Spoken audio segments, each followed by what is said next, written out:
You know that show Shark Tank? Have you ever seen it? Yeah, I'm Yeah. not gonna lie. I enjoy Shark Tank. They get some kind of crazy stuff on there, but Yeah. yeah. Well, real quick, the O'Leary guy, the bald white guy, he just got tagged with the whole Facebook, uh, uh, whatever it is, cryptocurrency thing. He just got raked. What do you mean? I don't know the full story. I know he invested a ton of money in it, and he was pitching it and stuff. And the whole thing turned out to be a scam. And then the guy who did it, he's got a big, he's a white guy with a big fro, and he's looking at prison time for scamming. Right, And O'Leary was might have to pull something on this. well. We'll do it later. I'll do that story if you want. We'll do that story next time. Okay. Sounds good. Okay, I'll do that next time. But yeah, this is right now. Let's just watch them because they're giving 11 tips for investing. What they call investing tips. Really, what they're talking about is business, and if you want to start a business. And I think this will be fun because I do a lot of business consulting, and I would like to talk a little bit about if you want to start a business, what do you want to do? But they actually give generally good advice here. The O'Leary guy, not so much, but the others do. Hi, we're the fabulous cast of Shark Tank. Here with our top investment tips. When I was very young, my mother said to me when I was 7 years old, they didn't know what she was talking about, but I certainly learned, never spend the principal, only the interest. Her whole idea about investing was buy things that pay you cash flow, but never touch the principal. A bond that pays interest, or a stock that pays a dividend, or real estate that has income. Don't touch the honey pot, just let the honey flow over the edges. That's interest, and eat that instead. It's a wonderful outcome. Mom was right. Okay, so I do like the blonde woman that was sitting next to him, and she's just looking at him like this the whole time. Yeah. Okay. Yeah. Yeah. First off, yeah, if you have that luxury, yeah, you don't want to spend the principal of your investment. You just want to spend the earnings, right? Right. It takes a while to get to that point, though. But I mean, regardless, if that's a spot that you are able to be in, then. But you got to have. Right. But to do that and be able to live off just the interest, you got to have millions of dollars invested. You know, so that's kind of a ridiculous thing to open with. That's why I think she was kind of looking at him like, "Who the fuck are you talking to?" Right. You know, most of the people that walk in our door are not earning enough interest that they can just live off the interest. Right. Right. So I think it was kind of funny look at her part. I like how they couldn't get all 5 of them together too.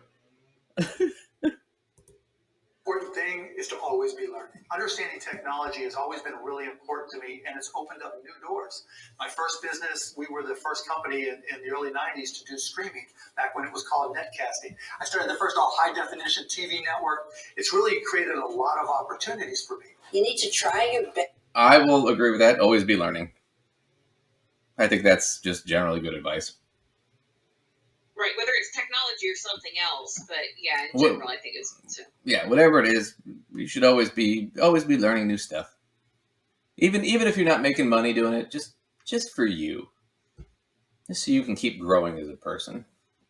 Learn something. To keep me firing, honestly. Yeah. Read something you wouldn't normally read. Best to buy the real estate you're doing business in as quick as you can, no matter how small the space is, whether it be a store, an office, a kitchen. You can control your business better if you're not giving the profits to the landlords. I opened 20 offices building my business, and out of those 20 offices, I bought 3 buildings. And when I sold my business for $66 million, those 3 buildings were worth more than $66 million simply because I was smart enough to buy them. Okay, so that one is really good, but only if you can do it. If you have the money to do it, yes, buy the real estate with your business. I'm a real estate girl. I love real estate, and I am a huge proponent of that one. However, that takes a while to be able to get to doing, honestly. And if you don't if you don't start from a place where you've got an advantage of already having money, it can take you a while to get to that spot. But I mean, even if it's a slowly but surely sort of situation. Yeah, even if you have to take out a mortgage and do it, it's still better than just renting. Right. Because you still get the same tax deduction, pretty much the same tax deduction, but that's the deal. The real estate is at the end of the day is a big deal, and people forget that a lot. So like people think like McDonald's, right, or Starbucks, right? You think, oh well, their profit is they sell coffee or hamburgers. No, their biggest asset, the things that make them worth so much, is the fucking real estate. I had a professor who did real estate finance, really smart guy. He used to work for Act 3 theaters before they got bought out by Regal, right? When Regal's the big, you go to the movies, it's Regal Theaters, right? Big chain, right? Right, but it was before he worked for Act 3, and he was actually part of the deal when the buyout, right? And I remember having a class with him, and he was talking about, the thing about the movie business is it's a real estate business. And we're all sitting there going, what do you mean? And he's like, well, think about it. You rent a seat for like an hour and a half or 2 hours. That's where they think about it. So their big assets, their big worth is the theater itself, right? That lot, the parking lot, right? That's their big assets. That's what they rely on. So if even when the theaters tank, it doesn't really matter that much to the investors because you're sitting on so much fucking real estate that you can do whatever you want with. There's not a lot of loss. So so she's right. If you can get the real estate, get the real estate. I think that's good advice. I mean, we are talking about people that can, like you said, can afford it, but if you can get it, I think that's good. I think that's a good tip for a business owner. I think it's super important when investing in a business that the entrepreneurs are people that you want to be working with. I mean, it's important to me that I enjoy the person, that they're ethical, they're honest, that they're hardworking. There are certain traits that I just like, but if I don't like that person, then every day's a nightmare. We had one company where all the sharks, the first deal where all the sharks went in together. We're looking at one of the individuals involved and their social media, they were on this vacation, this trip. Wait, bought like a $300,000 car twice. Needless to say, they're out of business, or he's long gone from the business. Oh, so that was a good one too. So, just in general, it's hard to run a business if you don't like the people you're working with. Shit, it's hard to work for a business where you don't like the other people you're working with. Right. Think about it. How many, people out there have had a job where they couldn't stand their boss or their coworkers. How long do you want to stick with that? So now turn that into your own business, and you don't like the people that you either own it with or are working with there, and you're not exactly going to be inspired to put more into it. You're going to kind of want to go home and not be near those people. Right. You're not going to want to be there. So I mean, if you're going to put your time, effort, and money, your labor, you might as well have some fun. You might as well not be fucking miserable. You only live once. YOLO. Mm-hmm. I learned that. See, I'm still young. I'm hip. I'm with it. I don't know. The way you said that wasn't very hip. I was not going to say anything, but I'm going to LOL out loud. Oh my. Best to invest in businesses that you understand. For me, of course, it'll be clothing or distribution or retail. I invested in a ladies' apparel company, and even though I know fashion, it doesn't mean that I know every aspect of fashion. I know men's. I am not good at producing ladies' fashion. I invested in that company with you. We both lost our money. That's right. Be open to new ideas. So that's a good point too.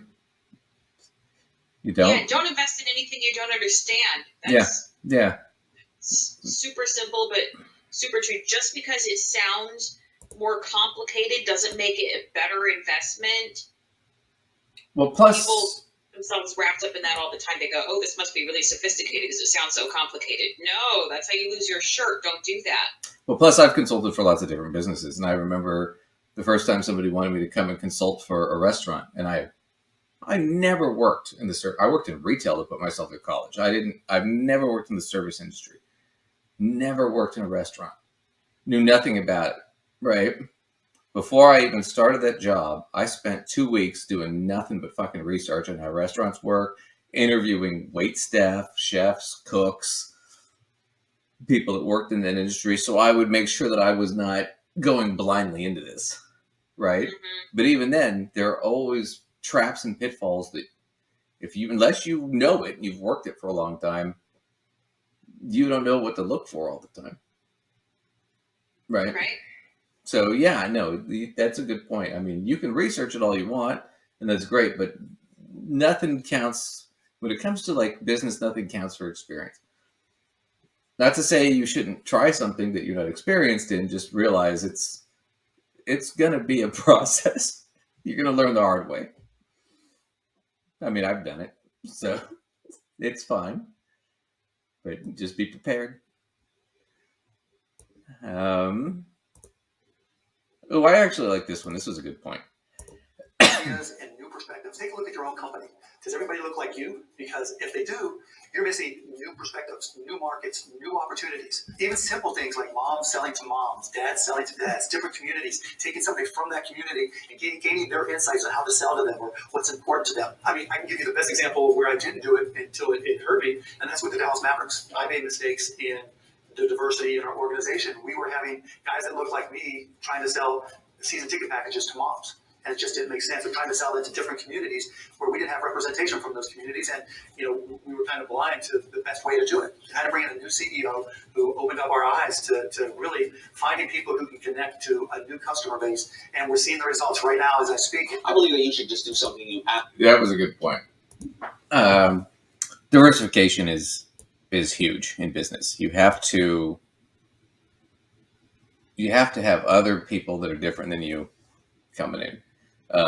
Granted, he's being really uncomfortable about it. What he's really saying is we needed more non-white guys.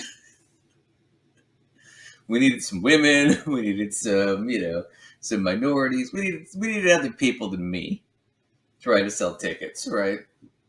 But yeah, so those are good stuff. I mean, then they have other stuff like do something you love and things like that. But I thought those were good points right out of the gate. Did you have anything you wanted to jump in with on that, or?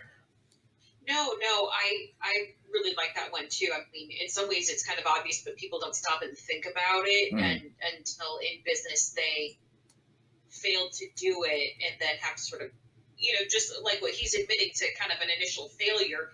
It's just a thing you don't particularly think about, maybe, right? And then you realize, wait a minute, it really matters that I do a good job with this part, actually. Yeah. Not everybody working for this organization can fit into whatever same categories. It actually won't be good for your business. No, because you have to think about your customer base, and you can't expand your customer base if you don't have other people that know your customer base. Right. And we all grow up in different places. We all come from different backgrounds, different walks of life. So it's nice to have a diversity of people, right?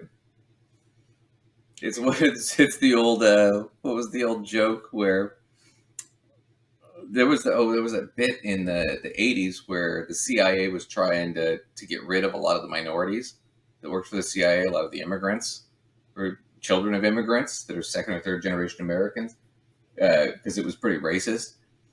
And there was, what was that movie? Oh, Charlie Wilson's War. And there's a point where the guy points out, he's like, oh, geez, you're trying to get rid of all these second or third generation Americans, right? Because you don't like them because they're not real Americans.